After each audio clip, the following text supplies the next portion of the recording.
Good evening, ladies and gentlemen. We are tonight's entertainment.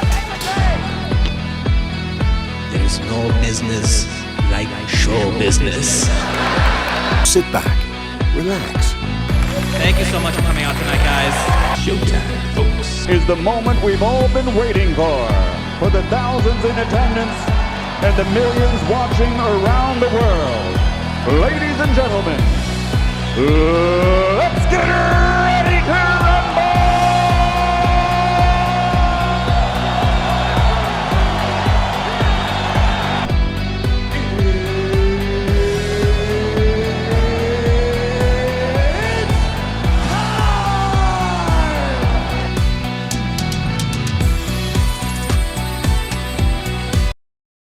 Can you hear me?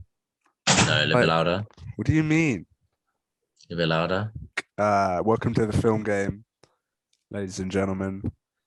I'm your host, Saad Ahmed. Easy. With me, as always, is Jack Eggett. Can we use your full name, or do you need like a pseudonym? Because Nah, just in case I join SF, you know. like 002. Call me Spraggett or Lance Jack. Okay, Lance Jack. Or Eggy. Eggy, bro. Okay. And of course, Andrei Barbat, legendary Romanian filmmaker. Yeah, buddy. So today, as always, we pick 5 random words from a dictionary, except today, it's a thesaurus. What is a thesaurus, Saad?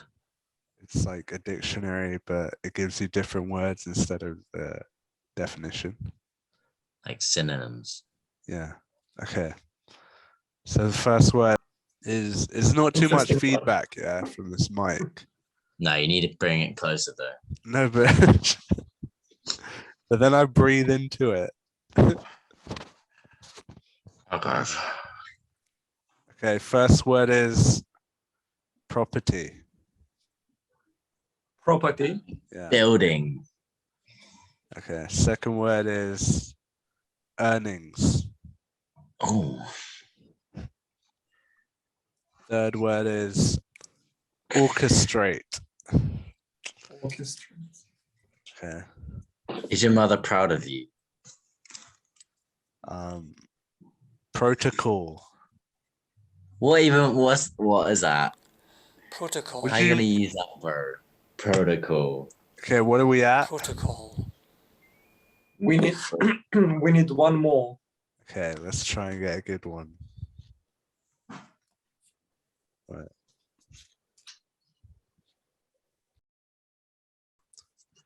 Barrel. Barrel. I'm thinking of like a stock market film. Exactly. So we have property, earnings, orchestrate, protocol, and barrel. And obviously most of them relate to stock exchange. Do you own Except any barrel. stocks? I don't know much about it. You don't know much about stocks? Well, I know like basic. So yeah, anyone got any ideas? Let's say those words one more time. Property. Property, earnings, orchestrate, protocol, and barrel. The only tricky one is barrel, but it's also interesting. Barrels of money. Yeah. Oh yeah. Barrels, metaphorically, of blue chip stocks. Damn. Orchestrated to bypass a protocol in order to earn massive amounts of assets in property to gain even more earnings for Big Daddy Bezos to go to the moon and back. Ooh. Boom. dark side of the stock exchange. But Okay. should this sounds like a motivation for a villain rather than a hero. Twist. Big Daddy Jeff Bezos is actually the good guy, and Elon Musk is actually low-key the although everyone Whoa, thinks okay. he's the good It's a family-friendly show. guy. He used to see it next Tuesday. Okay. Yeah. Apologies for the swearing if it's not bleeped out yet. It's just really hard to bleep it out. But it's not impossible. Saad, please, I can't hear you. Put your microphone. Can you hear me now? No, a little bit closer. Can you hear me now? Yeah, there we go. That's better. This is good? Yeah, that's honestly so much better. Thank you. So yeah, what are you guys thinking? I know Andrei's had some time to think. You know, a lot of ideas, it just comes in. To be honest, there was a cooler word in there that maybe I could have picked. You know, as in like Which one? under property was like prophecy. But I went with property. That prophecy.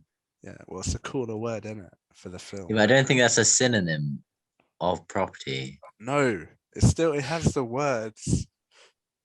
Like it has. Is that Just not the means whole point of a Villain. thesaurus? Is that it's supposed to give you No, it's like one. It still does A, B, C, D. Like. They are still sorted alphabetically. oh So yeah. Just So below why property, there was prophecy. yeah, why well don't just change the word just because you don't like it. Look, we're here now. Apologies for my French. Just pick the synonym of property. Look, we're here Like now. pick This is the film game. We're here now. We have these words. Apologies Hey. for the. Are we here now or are we in the past? Because time and space is relative. Just saying. And guess what? If we ever met a 4-dimensional creature, we would probably be in a lot of danger. Maybe you should add some scientific concepts to your film as well. So the larger an object is, the slower time moves, and literally, because of its massive mass, literally bends time. It's true. Like kids perceive time slower, innit? And there's also another equation, I believe it's called Planck's equation, where if a certain amount of energy is produced, it's like literally trillions of joules of energy. They potentially could literally tear the fabric of space, and think they could actually go into different multiverses, or at least even go to different parts. It's a bit of a tangent, but something maybe you could use. I kind of lost my train of thought. Yeah. But like, Andrei, what were you thinking? Why, after everything Jack said, you wanna ask me what am I thinking? I was is wondering nothing- if it's just a question. Like, what have you been thinking about? Protocol, property, earnings, barrel. So I'm actually thinking about the GameStop Ooh, thing that happened last year, and we could sort of adapt but also keep it real.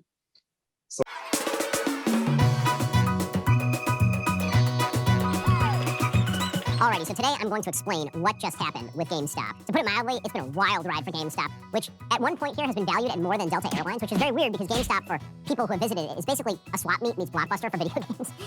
Basically, here's what happened. So at the beginning of January, they had a change in leadership, and that caused some optimism at the company. But some people thought that the optimism was sort of overvalued at the company in hedge fund world. So what happened is all of those hedge fund traders, they short sold the stock. So I'm going to explain what exactly happened and then how a bunch of people on Reddit basically screwed all of those hedge fund guys. It's pretty unbelievable. We'll get to that in just 1 second. First, I want to remind you, you need to check out expressvpn.com. So maybe the main idea is that some guys, some rich guys, tried to profit from the shares, like trading and stuff like that. I don't know exactly the specifics of that, but I know that they tried to profit. And most of the guys outside of their circle found out about it, and they bought the stocks in order to increase its price. And the inside circle lost lots and lots of money. So we could have a similar story of some good guys trying to take down the plans of the bad guys, which are basically Jeff Bezos and Elon Musk and Bill Gates and whoever you guys want. So I have something similar to that, if I could add to Andrei's idea. So this is kind of based on a true story. Louis Vuitton kind of monopolized the fashion industry, the perfume industry, the sort of jewelry industry, right?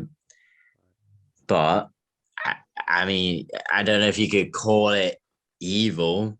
It's just kind of neutral. It's not necessarily a bad or good guy, but and arguably, is it relatable? I don't know, maybe to some people. But basically, the whole point is that he started trying to buy. He basically wanted to buy companies such as like Armani and Gucci and stuff like that, right? And he did. He managed to buy like basically buying them out. He's literally one of the richest men in the world now. But he wanted Gucci, I believe it was, and they basically said no. So he did something a bit underhand and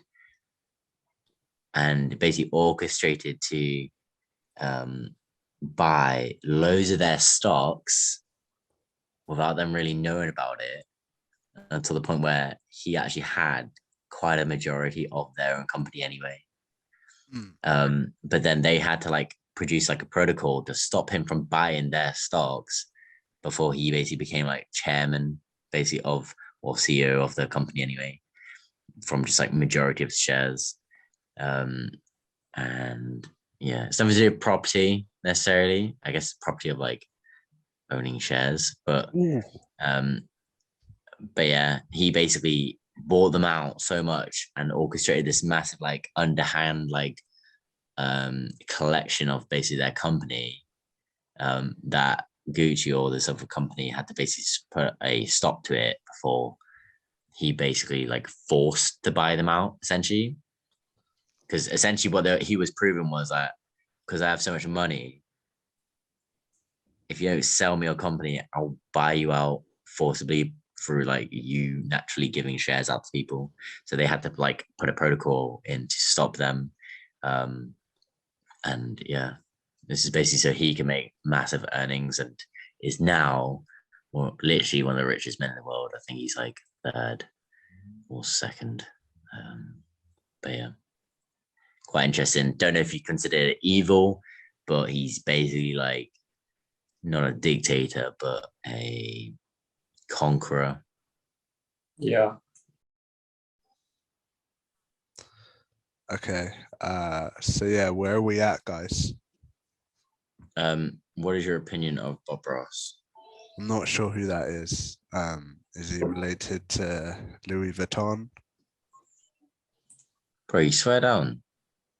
Oh, is he the painter guy? Yeah. Yeah. What if we made this film like in like a fictional Narnia type of land? Just throwing it out there. Any thoughts from that? Any thoughts on making it, bringing all of that into like a fictional, like medieval fantasy place? Or nah, scratch that. Why wouldn't you want it in a medieval fantasy place? I don't know, just sort of spice it up, you know? Like, have you been watching Vikings? No. Okay, scratch that then. I mean, why would you? It might be interesting to make a fictional world, like a fantasy world where people actually trade shares and invest in companies, like keep things medieval but still modern. But I don't know. I think because I had an idea before this about a medieval type of place, so I've kind of brought that in, but really we should be working off original ideas as opposed to anywhere. So, what should the story be after all? Like something fictional or related to reality, or what? What were you going on with Louis Vuitton? Hey, we've said our ideas, Saad. You tell us your idea, yeah? How about that? Okay. You'd be a perfect leader, mate. Always can delegate and everything. Oh, the problem is my ideas, they're too spicy, all right? Like, Too spicy. fucking got nothing on Nando, so. Okay, so let's say there's this guy called Brendan, Brendan and Julian. Just these two guys who are trying to figure out how the stock market works. And they're like at uni and they're not doing their homework and they're just trying to figure out stock market, but they're not really good at. Brendan, what's his name? Julian. Yeah, so Brendan and Julian are the type of guys to look at the S&P 500, which is Standards and Poor, and go, "Yo, don't invest in that indice because it has Standards and Poor, and we aren't going to be either of those." Yeah. So you got these two guys trying to figure that out. Maybe they're doing a business degree as well.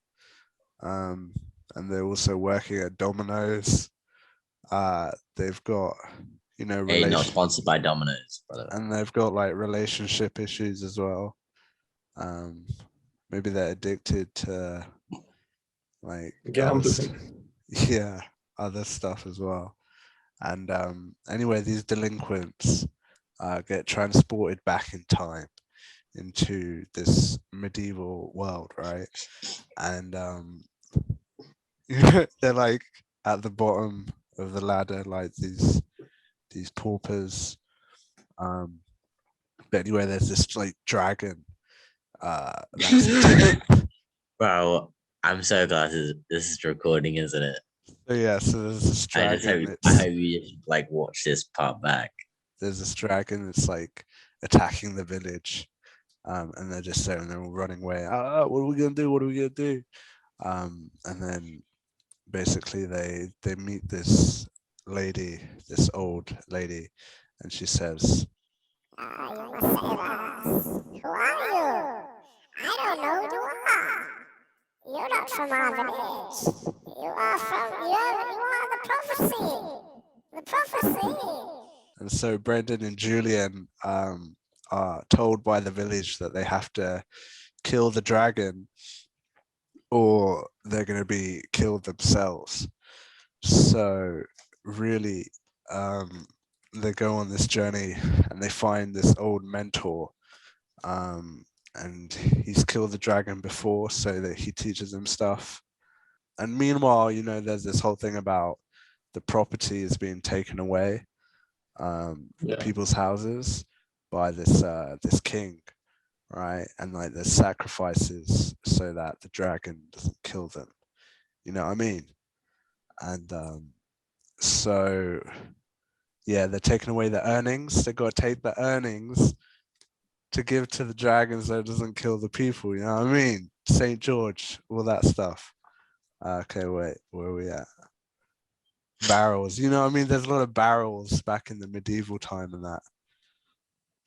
And so these guys, maybe they're paying the dragon in barrels of gold. Yeah, so that he doesn't destroy their property. Yeah, buddy. Yeah, buddy. So he doesn't destroy the property. The king is taking barrels of gold from the people to give to the dragon. Ooh, buddy. And then our guys have to go on this protocol to become dragon slayers, right? And obviously they got to train up hard. And yeah, so they work. You know, they're also working in the village. So they've got a part-time job in the medieval village. So they're delivering, you know, pizza, medieval pizza to the people. See where my dad was my age, right? Yeah. He was a sergeant in the army in the Marine Corps with 4 kids and a wife, and was living in Germany. And he'd already gone on like 3 or 4 tours. And we are talking about dragons in medieval times. Yo, that's the character. That's the lead. That's the guy who's teaching them how to take out the dragon. This old guy is like when I was your age, you know. And there's obviously the equivalent of that in their world, right? So, you know, they're learning to work in the village, and then obviously they're going to go take out the dragon. Some character development. Ultimately, this dragon is not a real dragon. It's an illusion. But don't worry, son, you will be just fine. You can keep these things in your mind. The dragons, they aren't really that big at all. It is only in our minds that we make them so tall. It's a metaphorical one. It was orchestrated, you could say. Ooh! By the evil king. They take out the illusion thing, they take out the king. Hey, why can't it be an evil queen, huh? Okay, queen. Why are you being sexist? Take out the queen. Shout out, we don't condone sexism here. Just saying. Take out the queen. Free the village. Dragon is dead. They get transported back in time with new knowledge, new discipline, which they take into the stock market and become successful young individuals. Confront the dragon, get the gold. Confront the dragon, get the gold. Confront the dragon, get the gold. Share it with the community. Confront the dragon, get the gold. Confront the dragon, get the gold. Confront the dragon, get the gold. Share it with the community. We could have Brandon show his phone to the medieval people and say, "Behold, I have this instrument with which I can press buttons and scroll." And people would be very interested and say, "Wow, how does it work?" And Brendan says, "I have absolutely no idea." This is a great story. What do we want to call it?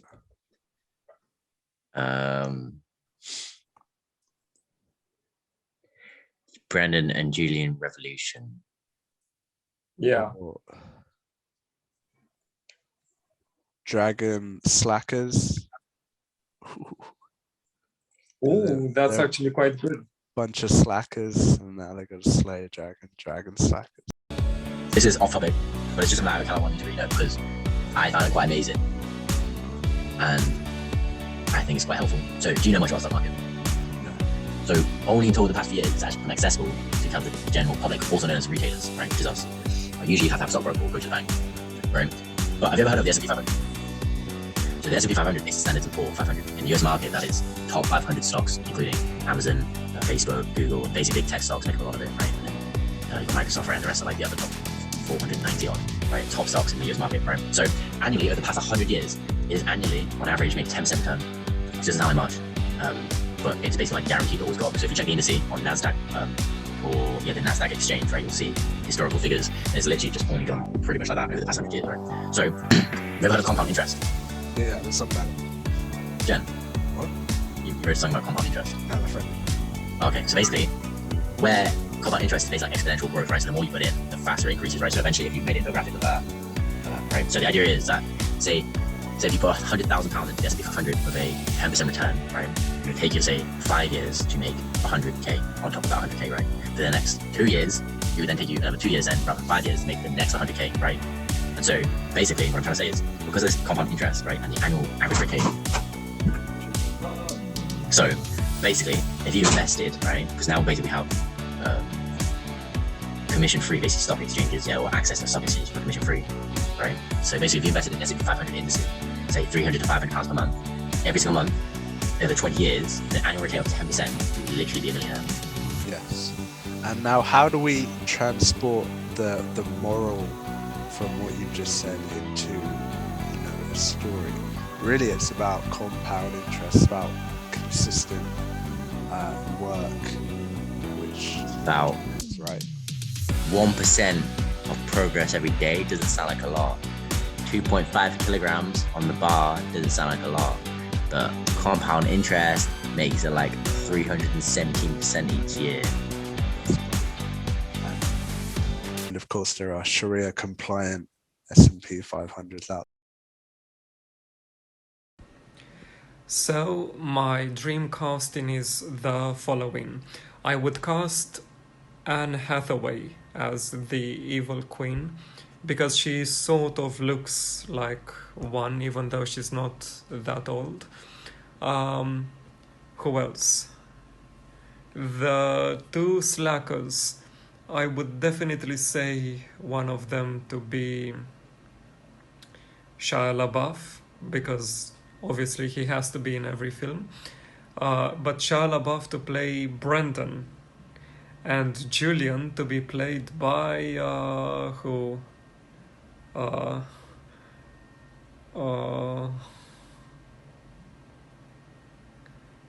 Robert Downey Jr. The evil queen, I've just said Anne Hathaway.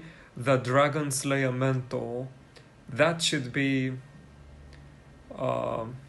like an old guy with experience, with, but we are giving a twist, so the mentor should be Timothée Chalamet, or however you pronounce his name, the guy from Dune, the main actor from Dune, and the director, I think it should be Clint Eastwood, because he's got a lot of experience and he's still making films, he's still directing, and he's never done something like this before, so I think he would be up for the challenge.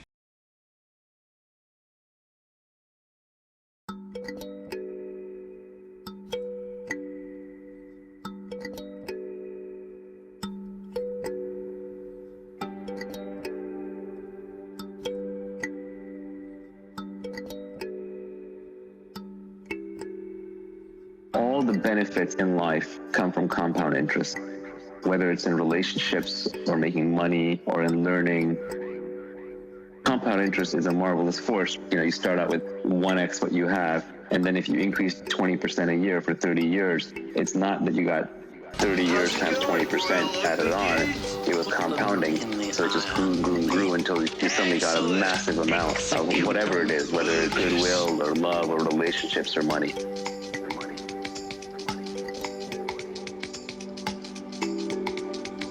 All the benefits in life come from compound interest.